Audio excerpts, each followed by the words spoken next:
We're getting word that Anthony Kennedy, the Supreme Court Justice, has decided to retire. This will be a major opportunity for President Trump to appoint a new justice to the Supreme Court. You remember, of course, that Justice Kennedy was appointed to the court, nominated for the court by President Ronald Reagan, although he's come under criticism from many conservatives over the years who feel that he has, in effect, become a swing justice between the liberal and conservative factions on the Supreme Court. So the president here will have an opportunity to nominate a very traditional conservative who might not fall in that swing mentality on the Supreme Court. And all those decisions that we've seen that have been 5-4 in recent years, and there are countless 5-4 decisions on this court, Kennedy was typically the person on the court making that deciding vote. So now it'll be a case of the president having an opportunity to nominate somebody more in line with Neil Gorsuch, who the president views as one of his most successful picks, one of his most successful actions of his presidency to date. So a big opportunity here with the departure of Anthony Kennedy from the Supreme Court, a big opportunity for the Trump White House, guys. You know, one of the tactics that certainly paid off for Leader McConnell was not having the hearings on Merrick Garland during the election year and to put off that, which then resulted in Mr. Gorsuch's elevation to the court. Is there a way that the Democrats could postpone hearings on a nomination until after the midterms, when they would hope they would control the Senate and have more leverage? That's an interesting question, and it comes right at a time where these things typically take months to go from a nomination. Presidents often take quite a bit of time to choose a nominee for the Supreme Court, and then you have a month-long period where there's build-up to hearings, and then a confirmation vote. In this case, though, that whole process could be expedited by the fact that the President Trump, has said that he'll pick generally justices from a list that he's already put together of approved conservative judges around the country who sort of meet with a stamp of approval from the Federalist Society and other conservative judicial groups. So the president already has, in effect, a very short list of people that he might choose from here. So the question then becomes, how quickly could the Senate move under Republican control between now and the midterm elections to approve any presidential nomination? It would be very, very fast, but just off the top of my head here, Tyler, I don't think it's necessarily impossible to get it done in case the Democrats were to take the Senate. As you point out, he has been a swing vote on a lot of socially important decisions, including on abortion. This will bring that issue, particularly, it would seem to me, to the fore. Sure, absolutely. And it'll bring all the issues to the fore, right? Roe v. Wade. He was also right, Eamon, the swing vote in legalizing same-sex marriage. Whoever President Trump decides to appoint is likely to be to the right of him. Is that true?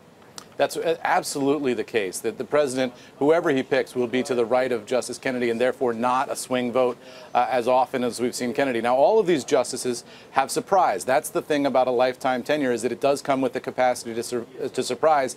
And you think most off the top of your head in terms of the Obamacare issue. And you had the Chief Justice John Roberts siding with the idea that the Obamacare law was in fact a tax and therefore was constitutional. That was a surprising decision. A lot of people thought that John Roberts, the Chief Justice, would go along with sort of conservative political thought on Obamacare, but ultimately he decided that Obamacare should be the law of the land. So these justices do have the capacity to surprise, and you never know what you're going to get as a president of the United States. But this list that the president's developed of justices or judges that he might nominate has been pretty thoroughly vetted by a lot of conservative groups, and they feel comfortable that whoever is picked here would be to the right of Kennedy and would not really be a swing vote on the Supreme Court. So it's a big opportunity for the president. And already, Eamon, I mean, you've been reporting on some of the major blockbuster decisions that we've gotten from the court in the past few days. The conservative majority of the court is showing. I mean, we got that defeat for the unions today, and there have been so many others.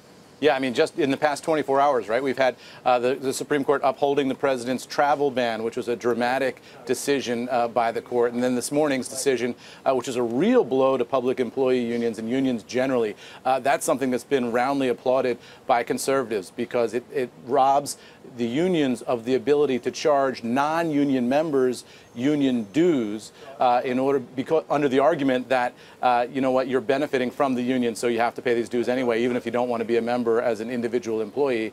That will rob the public employee unions of a lot of money, and the public employee unions have used their financial clout in recent years largely to back Democrats. So that was a big win for Republicans and conservatives just this morning. So as you point out, this is a conservative court now, and it's about, we would think, to get a lot more conservative.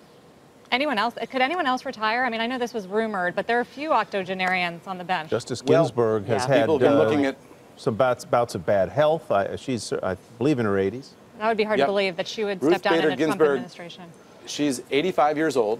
She has said previously that she wants to serve like Justice Stevens did until he was 90. So she's giving herself at least a 5-year window there. She was under some pressure from liberals to retire during the end of the Obama administration, and she decided that she was going to stick it out. She said that after the death of her husband, that ultimately being on the court gave her a feeling of real merit, something that she was really focused on, and helped her get past the tragic death of her husband back in, I believe it was 2010. So she said she wants to stick it out, and she thought ultimately that the politics were not such at the end of the Obama era that the president could appoint a justice in her mold, that is, as liberal as she was. Now, of course, politics are much different in this country, and it's extremely unlikely that anybody that she would see as in her mold would get selected by the Trump administration. Hey there, thanks for checking out CNBC on YouTube. Be sure to subscribe to stay up to date on all of the day's biggest stories. You can also click on any of the videos around me to watch the latest from CNBC. Thanks for watching.